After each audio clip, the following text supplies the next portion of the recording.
जय हिंद, नमस्कार। देखिए, आज हम लोग समास के प्रश्न को देखते हैं। इससे पहले समाज से रिलेटेड प्रश्न को मैंने पिछली वीडियो में करा दिया है और उसी वीडियो का ये दूसरा भाग है। तो इसमें जितने भी एग्ज़ाम में आए हुए प्रश्न हैं, महत्वपूर्ण प्रश्न जो बार-बार एग्ज़ाम में आते हैं, उसको देखेंगे। हाँ, ये आखिरी वीडियो है, इसके बाद नेक्स्ट टॉपिक को स्टार्ट करेंगे। तो आप लोग कमेंट में बता दीजिएगा कौन सा टॉपिक स्टार्ट करना है। वैसे तो मैं तो सीरियल वे में पूरा आपको पढ़ाता हूँ। इससे पहले मैंने क्लास ली हुई है, आप जाकर हमारे चैनल पर विजिट कर लीजिए और देख लीजिए। चलिए स्टार्ट करते हैं। हाँ, अगर आप हमारे चैनल पर नए हैं तो कृपया हमारे चैनल को सब्सक्राइब कर दीजिए और लाइक कर दीजिए। चलिए स्टार्ट करते हैं। देखिए, प्रश्न नंबर पहला कहता है कर्मधारय समास का उदाहरण है। बताइए, कर्मधारय समास का उदाहरण यानी कौन सा कर्मधारय समास है? गगनचुंबी, पाठशाला, श्वेत पत्र या नीलकंठ। कर्मधारय क्या होता है? जो पहला पद उसका विशेषता बताता है। तो श्वेत पत्र, पत्र कैसा है? सफ़ेद है, तो ही ना बता रहे हैं। तो ऑप्शन नंबर सी सही हो जाएगा। चलिए अब देखते हैं दूसरे प्रश्न। निम्नलिखित में से कौन सा समास नहीं है? समास कौन सा नहीं? अव्ययीभाव समास, ये तो है। कर्मकारक, ये नहीं है। द्वंद्व समास, ये भी है। बहुब्रीहि समास, ये भी है। यानी इसमें ऑप्शन नंबर बी आपका सही होगा। कर्मकारक समास नहीं होता। समास के 6 विधि होते हैं, तो इसमें कर्मकारक नहीं आता है। चलिए देखते हैं अगले प्रश्न को। प्रश्न नंबर तीसरा, महाजन शब्द में कौन सा समास है? महाजन शब्द में कौन सा समास है? बताइए। कर्मधारय है, द्वंद्व समास है, द्विगु समास है या अव्ययीभाव समास है? महाजन में कौन सा समास है आपका? कर्मधारय। जन कैसा है? महान है, तो वही ना महाजन होगा, इसलिए इसमें कर्मधारय समास। चलिए अगले प्रश्न को देखते हैं। चलिए देखते हैं प्रश्न नंबर चौथा। देव जो महान है या किस समास का उदाहरण है? बताइए। देव जो महान है किस समास का उदाहरण है? अव्ययीभाव समास का, कर्मधारय समास का, बहुब्रीहि समास का या तत्पुरुष समास का? बताइए कौन सा होगा इसमें? इसमें ऑप्शन नंबर आपका बी सही होगा, कर्मधारय समास। चलिए अब देख अगला प्रश्न।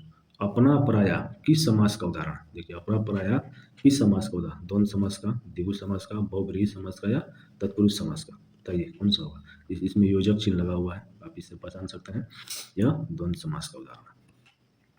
देशांतर में कौन सा समास है? नेक्स्ट प्रश्न को देखते हैं। देशांतर में कौन सा समास है? द्विगु समास है, द्वंद्व समास है, कर्मधारय है या बहुब्रीहि? बताइए। देशांतर में आपका कर्मधारय है। चलिए आगे बढ़ते हैं। अगले प्रश्न को देखते हैं। सतसई किस समास का उदाहरण है? सातसई किस समास का उदाहरण है? तत्पुरुष है, कर्मधारय है, द्वंद्व है या द्विगु है? बताइए। सत मतलब सात, सही मतलब सही। सात सही मतलब संख्यावाची आ रहा है, कौन समास होगा आपका? द्विगु समास। चलिए अगले प्रश्न देखते हैं। जिस समास में प्रथम पद संख्यावाची तथा अंतिम पद संज्ञा, वह कौन सा समास होता है? पहला पद जानो, गणना पद द्विगु कहलावत है। यानी गणना जो होता है ना, द्विगु समास का उदाहरण होता है। संख्या जो होता है, द्वंद्व समास होगा नहीं, तत्पुरुष होगा नहीं, द्विगु होगा, हाँ यही होगा। चलिए अब अगले प्रश्न। तिरंगा में कौन सा समास है? तिरंगा यानी 3 रंगों वाला, इसमें भी क्या आ रहा है? गणना आ रहा है, तो गणना पद द्विगु कहलावत है, यानी द्विगु समास का उदाहरण हो जाएगा। चलिए अगले प्रश्न को देखते हैं। चलिए देखते हैं प्रश्न नंबर 10। जिस समास के पूर्व एवं उत्तर पद दोनों ही समान रूप से प्रधान हो उसे कहते हैं। यानी दोनों पद जिसमें प्रधान रहते हैं, कौन सा समास होता है? तत्पुरुष होता है, बहुब्रीहि होता है, द्विगु होता है या द्वंद्व होता है? दोनों पद प्रधान रहे द्वंद्व में, आपका द्वंद्व समास, इसमें दोनों पद प्रधान होता है। चलिए अगले प्रश्न देखते हैं। निम्न में कौन सा शब्द बहुब्रीहि समास का उदाहरण? बताइए। बहुब्रीहि समास का उदाहरण क्या होता है? त्रिभुज नहीं, दशानन, हाँ यही सही है। नवरात्र नहीं, त्रिलोक नहीं, यही दशानन आपका option number B right answer. चलिए अगले प्रश्न को देखते हैं। बारहसिंहा शब्द में कौन सा समास है? बारहसिंहा शब्द में कौन सा समास है? बहुब्रीहि समास है, कर्मधारय है, द्वंद्व है या अव्ययीभाव समास? बताइए। बारहसिंहा में आपका बहुब्रीहि समास है। चलिए अगले प्रश्न को देखते हैं। गौरी शंकर शब्द किस समास का उदाहरण है? बताइए। गौरी शंकर किस समास का उदाहरण है? बहुब्रीहि समास का, कर्मधारय समास का, द्वंद्व समास का या तत्पुरुष समास का? बताइए। गौरी शंकर शब्द किस समास का उदाहरण है? गौरी, देखिए इसमें अलग अलग करेंगे। गौरी मतलब माता गौरी, और इसमें शंकर जी, दोनों लोगों का नाम आ रहा है ना, योजक चिन्ह भी लगा है। आपका कौन सा? आपका द्वंद्व समास है। चलिए अगले प्रश्न है, निम्न में से कौन सा समास द्विगु समास का उदाहरण है? बताइए। द्विगु समास क्या होता है? संख्यावाची होता है, वही ना द्विगु होता है। भला बुरा नहीं, ये नहीं है। पंसेरी, हाँ यही है। पांच शेर, पंसेरी, जिसको पंसेरी वाला एक, पंसेरी यानी किराना दुकान वाले बोलते हैं, वही पंसेरी होता है। इसमें द्विगु समास होगा। समास का अर्थ क्या है? देखिए अगले प्रश्न, वेरी वेरी इंपॉर्टेंट क्वेश्चन। समास का अर्थ क्या होता है? संक्षेप होता है, विच्छेद होता है, विस्तार होता है या नवीन अर्थ होता है? बताइए। समास का अर्थ क्या होता है? संक्षेप। समास मतलब संक्षेप करना। चलिए अगले प्रश्न को देखते हैं। चलिए बताइए। प्रश्न नंबर 16, कर्मधारय समास का उदाहरण है। बताइए कर्मधारय समास का उदाहरण क्या है? श्वेत कमल है, तिरंगा है, गिरिधर है, युद्ध क्षेत्र है। कौन सा है? कर्मधारय। श्वेत कमल यानी सफेद कमल, ये क्या बता रहा है? पहला पद आपका विशेषता बता रहा है, यही होगा। श्वेत कमल आपका सही हो जाएगा। चलिए देखते हैं अगले प्रश्न। शीतोष्ण में समास है। शीतोष्ण में कौन सा समास है? देखिए बीपीएससी स्कूल टीचर में पूछा हुआ सवाल है। जितना भी प्रश्न है सब कहीं ना कहीं एग्जाम में पूछे हुए प्रश्न है, और वेरी वेरी इंपॉर्टेंट प्रश्न है, क्योंकि ऐसे ही प्रश्न एग्जाम में आपके आएंगे और आपसे प्रश्न छूट जाएंगे। इसलिए एक बार इस वीडियो को अच्छे से देखिए, और नहीं समझ में आएगा फिर इसको दोबारा देखिएगा और इस प्रश्न को याद करिएगा। चलिए शीतोष्ण में समास है, बताइए। शीतोष्ण में कौन सा समास है? अव्ययीभाव समास है, तत्पुरुष समास है, कर्मधारय है, या इनमें से सभी सही हैं या कोई नहीं सही है? बताइए। शीतोष्ण मतलब कर्मधारय समास है। चलिए अब अगले प्रश्न को देखते हैं। देखिए दिए गए समास का सही विकल्प कौन सा? दिए गए समास का सही विकल्प का चयन करें।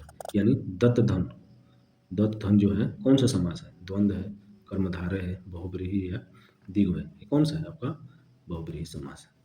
अन्न और जल, प्रश्न नंबर अगला, अन्न और जल कौन सा समास है? स्कूल बीपीएससी टीआरई में पूछा हुआ प्रश्न है। अन्न और जल यानी अन्न और जल दोनों अलग अलग चीजें हैं, ये आपका द्वंद्व समास होगा। चलिए अगले प्रश्न को देखते हैं। नवरत्न शब्द में कौन सा समास है? बताइए। नवरत्न शब्द में कौन सा समास है? तत्पुरुष है, द्विगु है, कर्मधारय है या बहुब्रीहि है? तो ये नवरत्न शब्द में कौन सा समास है? आपका द्विगु समास है। अगले प्रश्न, जिस समास में दोनों खंड समान हो, कोई प्रधान या गौण न हो, उसे कौन सा समास कहते हैं? यानी जिस समास में दोनों ही खंड प्रधान होते हैं, ठीक, कौन सा होता है? इसमें द्वंद्व समास होता है। चलिए अगले प्रश्न को देखते हैं। जलवायु निम्न में से किस समास का उदाहरण है? यानी जलवायु कौन सा समास हो जाएगा? जल और वायु दोनों अलग अलग है, जल और वायु अलग अलग होगा, कौन सा होगा? आपका द्वंद्व समास होगा। चलिए अगले प्रश्न को देखते हैं।